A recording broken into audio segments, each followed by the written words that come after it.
તો મિત્રો હવેનો સવાલ છે પીએસઆઈની મુખ્ય પરીક્ષા 2022માં પૂછાઈ ગયેલો સવાલ છે અને સવાલ કંઈક આ પ્રકારનો છે કે સુપ્રીમ કોર્ટના મૂળ અધિકાર ક્ષેત્રમાં નિમ્નમાંથી કયા સામેલ છે। મિત્રો આપણને અહીંયા 4 વિધાનો આપ્યા છે અને એમાંથી કઈ બાબત સુપ્રીમ કોર્ટનું મૂળ અધિકાર ક્ષેત્ર એટલે કે સુપ્રીમ કોર્ટનું ઓરિજિનલ જ્યુરિસ્ડિક્શન છે અથવા તો સુપ્રીમ કોર્ટનું પ્રારંભિક ક્ષેત્રાધિકાર કયું છે એવો સવાલ આપણને અહીંયા પૂછવામાં આવેલો છે।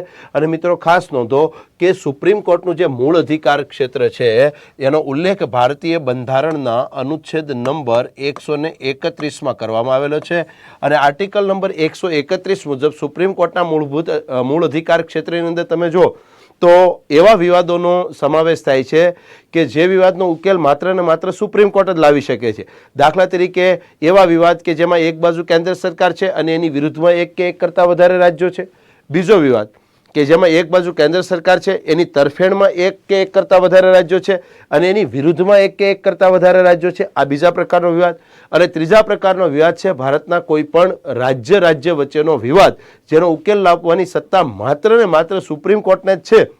આ પ્રકારનો ઉલ્લેખ ભારતીય બંધારણના આર્ટિકલ નંબર 131માં કરવામાં આવેલો છે। તો જોતા જોઈએ આર્ટિકલ નંબર 131 પ્રમાણે સુપ્રીમ કોર્ટનું મૂળ અધિકાર ક્ષેત્રમાં કોનો સમાવેશ થાય છે।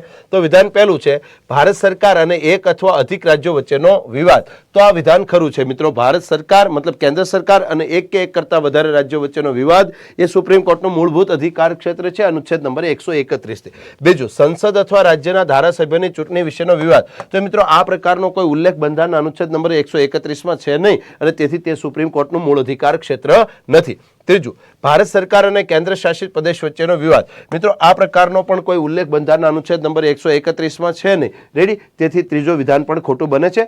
વિધાન ચોથું બે અથવા અધિક રાજ્યો વચ્ચેનો વિવાદ। તો મિત્રો આગળ વાત થઈ એમ કે બે કે બે કરતાં વધારે રાજ્યો વચ્ચેનો કોઈ પણ વિવાદ હોય એનો ઉકેલ લાવવો એ સુપ્રીમ કોર્ટનું મૂળ અધિકાર ક્ષેત્ર છે અનુચ્છેદ નંબર 131 મુજબ।